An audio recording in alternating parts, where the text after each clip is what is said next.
Ho, ho, ho. Green Giant. There is truth in advertising, yes I swear. Got new Nikes on my feet and Vidal Sassoon in my hair. I can sure use a Budweiser Fruit of the Loom underwear. There is truth in advertising, I swear. Why would they lie to me when they love what they sell? Plus we all know that the liars have a special fire in hell. On the television, radio, and in the magazine, the advertising gods perpetuate the American dream. There is truth in advertising, let it be, let it be. Now I know that I don't need to buy everything they try to sell me, but so easily divided is a fool and his money. There is truth in advertising, let it be. Why would they lie to me when they love what they sell? Plus we all know that the liars got a special fire in hell. On the television, radio, and in the magazines, the advertising gods perpetuate the American dream.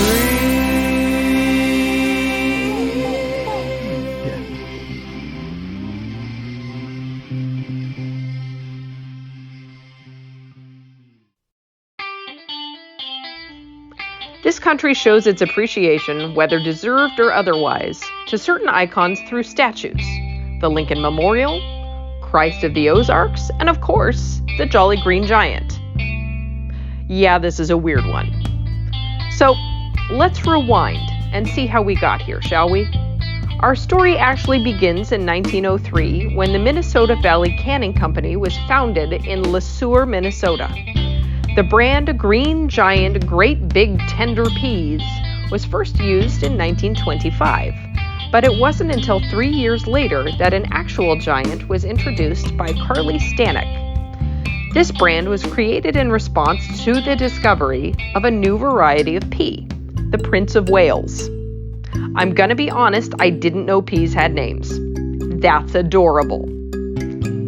Anyway, these peas, as peas go, were huge, and despite their size, were sweet and tender. Two things not often found together in a pea, apparently. So the company, after not finding any buyers, decided to sell them under their own label, and aptly named them Green Giant. However, and this is important to note, the original mascot had very little in common with the actual one we know today. He was originally a scowling caveman wearing a bearskin rather than a leafy tunic, and he was designed by John Olson from northwestern Minnesota. Then, in 1935, young copywriter Leo Burnett, yes, that Leo Burnett, the one responsible for the creation of Tony the Tiger, the Marlboro Man, the Maytag Repairman, Allstate's Good Hands, and more, revised the imagery. He took away the bearskin for the leafy suit, gave the giant a smile, and put the word jolly front and center before his name. The giant then made his first appearance on television in 1954, later voiced by Elmer Dressler Jr. Since 1972, he's even had a young apprentice, the Little Green Sprout, who is meant to represent the consumer. The company itself, though, was renamed to the Green Giant Company in 1950. Then, in 1979, it merged with the Pillsbury Company. Then in 2001 was acquired by General Mills before they sold the brand to B&G Foods in 2015 for, and I am shocked at the amount, a whopping $756 million in cash. So that's the history of the Jolly Green Giant. Pretty cut and dry, fairly standard if you ask me. No weird twists and turns, no oddities in its creation aside from perhaps the mascot redesign, but honestly that happens far more than you'd think. So if everything is so ordinary, why are we discussing him? Well, it's the statue.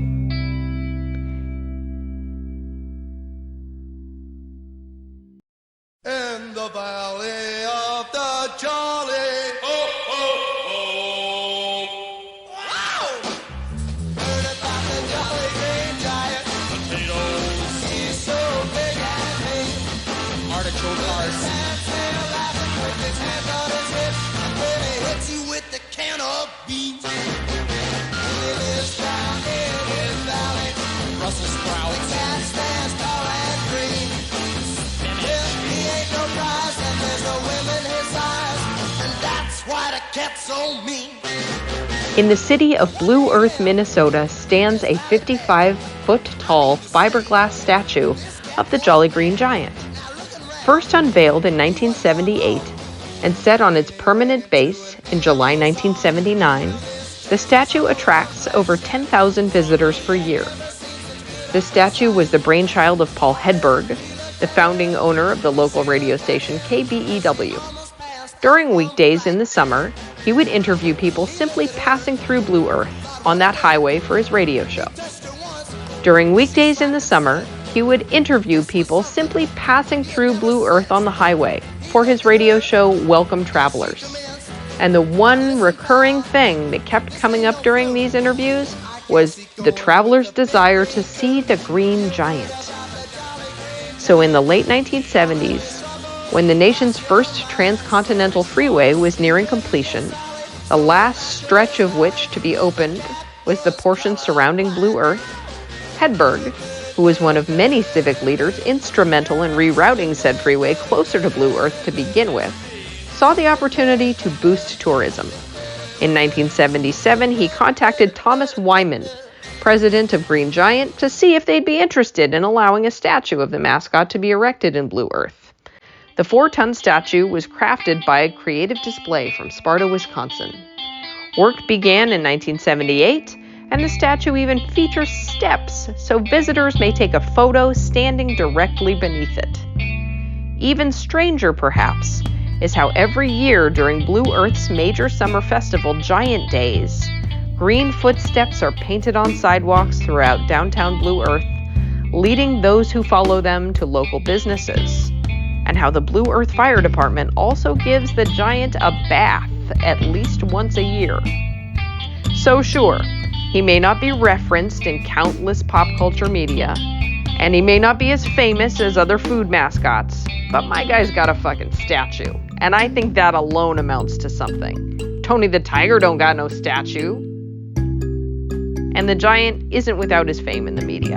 In 1963, a 7-inch vinyl was released titled When Pea Pickers Get Together, featuring on one side a medley of popular folk songs, while on the other the story of how singer Tennessee Ernie Ford and the Giant collaborated on writing his signature TV song, titled How the Green Giant Found His Song. The jacket for the record even gives the official biography of the Jolly Green Giant. And, not to be outdone, in 1964, the Kingsmen scored a hit at number 4 on the Billboard Hot 100 with The Jolly Green Giant, a novelty tune about his love life. In 1999, Ad Age posted a list of the 20th century's top 10 icons and placed the Green Giant third, behind the Marlboro Man and Ronald McDonald, but ahead of Betty Crocker and the Energizer Bunny, among others. But I think the Jolly Green Giant is one of those mascots who's from, like, our parents' day, in terms of his fame. Those are the people who saw him most on their television, and those are the people who remember him more. These days, he's become yet another cartoon face on a can of food, and while his recognition might not have waned, his fame certainly has. After all, nobody's writing songs about this guy today, are they? The Jolly Green Giant has undergone numerous changes through his life, visually. At one point in the 70s, he became overly cartoonish, resembling something from Schoolhouse Rock, while in the 80s, he was suddenly rocking a kickin' red scarf, and way back in 1945, he seems to have had a wife for a brief period of time. The questions of which that arise from that situation are simultaneously terrifying and perplexing. How did they sleep together without him crushing her? Where did they meet? Why would she be interested in a man of his stature? I know what they say about a guy with big feet, but come on, this is just ridiculous. This series is meant to cover mascots who, at one time or another, were so inescapable thanks to their fame in pop culture, but now have fallen by the wayside. The Jolly Green Giant, however, is one we recognize as not being in that same category. He never had his own Saturday morning cartoon show, he never got his own line of toys, and certainly nobody ever tried to make a caveman-like sitcom out of his day-to-day life, thank God.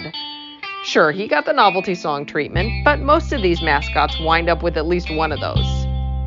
But there's one thing he does have that all these other mascots don't. A statue. And as I said before, I think that alone warrants an argument for his fame and notoriety within the industry. So if you're ever in Blue Earth, Minnesota, stop by and give the Jolly Green Giant a jolly hello. Just don't try and date him. I'm not here to kink shame or anything, but come on, that's fucking weird, dude.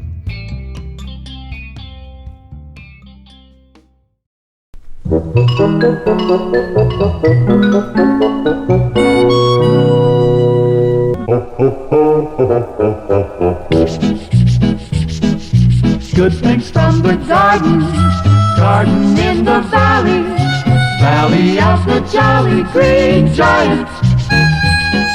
Sweet corn, tender corn, fresh as dew in early morn, tender corn a-comin' from the valley. Good things from the garden, garden in the valley of the Jolly Green Giant.